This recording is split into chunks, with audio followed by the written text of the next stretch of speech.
I'm going to import a few sprites now. What I've done is I've modified my game a little bit since the last time you saw it. So I've got my title screen there. I've got my background, but I modified these things so they look a bit more interesting. Also changed the background there as well. And there's one more thing I could do to the background to make sure that it does look a bit more interesting. It's a bit static at the moment, and that is under the room game on my background. If I scroll down a little bit here, I should be able to change the horizontal speed of my background. Now I can make this as fast as I want. If I make it really, really fast, it's going to look a bit weird. If I just make it something like -1, it's quite a subtle effect. So you'll see here that when I hit space, the background slowly moves. I get some parallax effects here because this is moving faster than it. If I do something like this, go settings and make it really fast,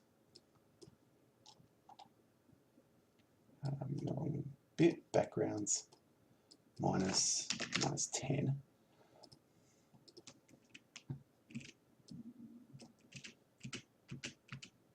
It looks a bit weird because the speed of this is slower than the background. It does give a sense of speed, but the illusion is ruined as soon as we encounter those things there. So I'm just going to set that to a nice little subtle negative, maybe even -0.5. 0.5. It won't take that. So -1 is the lowest. I can't move half a pixel.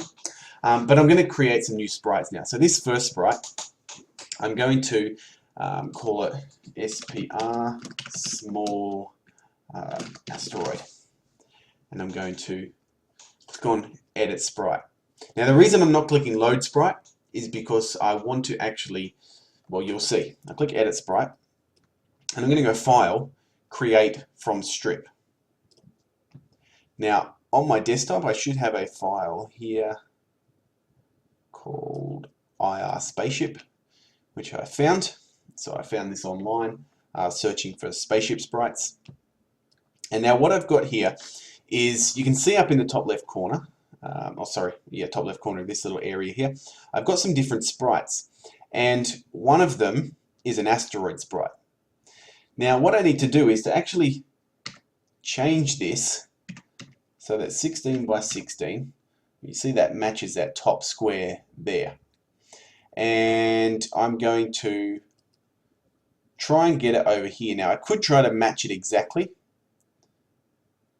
and then you'll see that as I go, the numbers here, horizontal pixel offset and vertical pixel offset, are being changed. So if I kind of match it up pretty close, that's pretty close, and I change that to 0, that's pretty much captured that pixel there. I'll click OK, that puts it in. Now I'm going to go into this and zoom in just to make sure that that is fine. So there I've got a pixel, sprite, that's an asteroid. I'll center that. I'm going to create an object for this.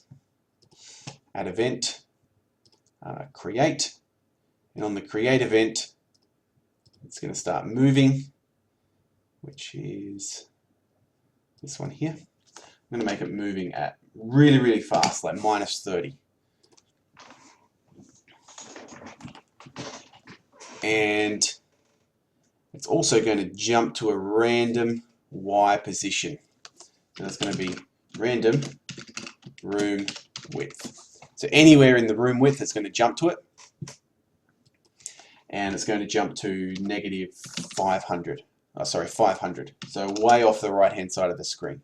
This is going to be a little bit similar to the other one, except we're going to add a step event in here. Step event. And this is going to check. What I wanted to do, I just want to add a little effect where a meteor flies by really fast every now and then. So if the x of this is less than -500,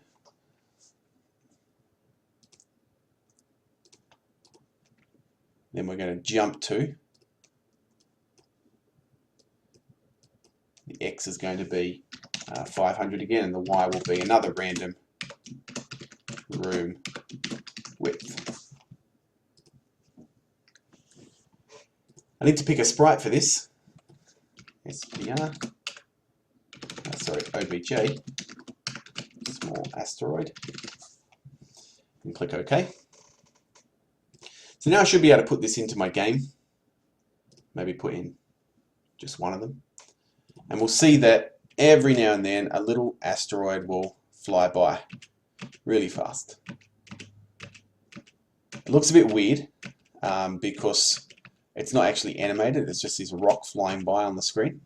So what I'm going to do to it is in the step event, I'm going to change the image angle. That's this one here. Image angle is going to be angle +1. Or, yeah, angle +1. I think that will work. It might actually give me an error. Let's check. Yep, unknown variable angle. But I think if I go back into it, it should be image angle +1.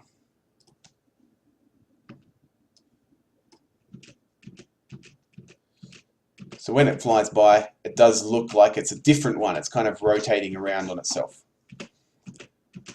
So I don't really need to worry too much about that. What I could do, if I wanted to make it look like there's kind of space dust flying by, I could add in a few single pixels.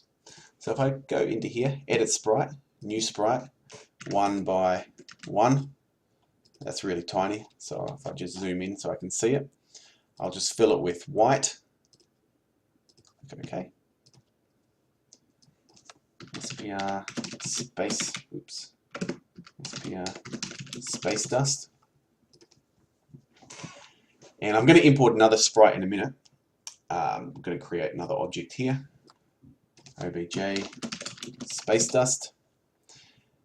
Add event on create.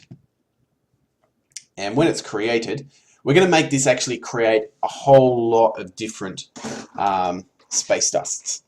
And we're going to set a speed. So its horizontal speed is going to be negative, random, anywhere from, we'll go random range, because otherwise we don't want it moving at 0. Random range 10 to 30. So it's going to give it a random speed there whenever this object is created. And we are also going to create other objects on top of that. So we're going to create more objects, but we're going to have to check because we don't want unlimited infinite objects of this being created. So we're going to have to check object. Whoops, wrong one. Check instance count. So space dust, we don't want any more than maybe 100.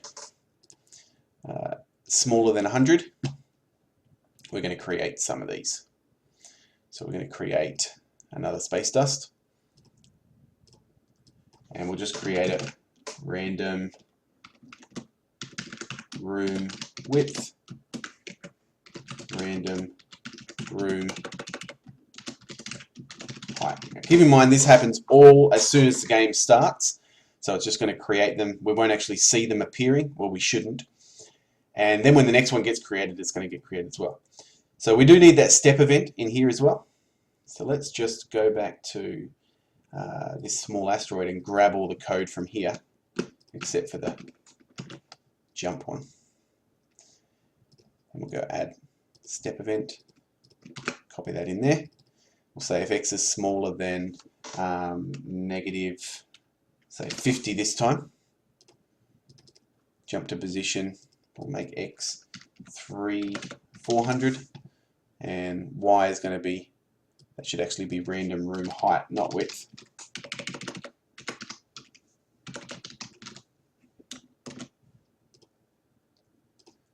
And I'll put a single space dust in my room. Oops, I didn't assign a sprite to it. Now hopefully this will do something interesting. So you can see that there's now space dust there. It actually looks like I'm working against the wind. So I'm kind of fighting my way in there. And it's quite an interesting effect. I could make the space dust a different color to the stars in the background. But just by doing that, I've added a whole lot of interest to my game, changing the sprites a little bit. Last thing we're going to do is add in, oops, game over. I do need to make it so it displays the game over, the score on the final screen there. And I'll just save this. The last thing we're going to do in the next next video is make it shoot and use some mouse aiming. But before we do that, we're going to add the sprite for that in this video. So I'm going to create SPR laser and edit sprite, file, create from strip, and I'm going to pick the same sprite sheet as before. Now there are a few little laser beams in here. There is one right there, but if I do 16 by 16, oops, 16 by 16, see it gets that top one there. Vertical cell offset 1, so it moves it down. I think I might actually need to change it to 8 by 8 and move that down one more. So I'm grabbing that little sprite right there. I'll click OK. That's pretty tiny. I'm going to scale it up. So transform, stretch, 200%, and we'll keep that aspect ratio. So that gets stretched out, so it looks like that now. We'll make sure that it is transparent. It is. Looks like a neat little laser beam. I am going to make sure that it's facing to the right first, so I'm going to rotate it. Rotate, and click OK. So there's my laser beam. And I will make sure that I can shoot in any direction in this case. So we'll do that in the next video though. We've got a sprite laser. We'll just quickly create an object laser here. OBJ laser. And that's done. So next video we're going to make it shoot lasers. We might even add some enemies in as well, so it's a bit more interesting than the basic Flappy Bird game, which just has you tapping the button to tap through those different things. So it's actually a little bit easier at the moment because, well, there's only one thing on the screen. It's a bit of a wider screen, and we're going to make it so that you'll be able to click your mouse button and it will shoot out in front of you or behind you. Might give it a little turret on top of its laser beam as well, if we can do that. So that'll be the next video there.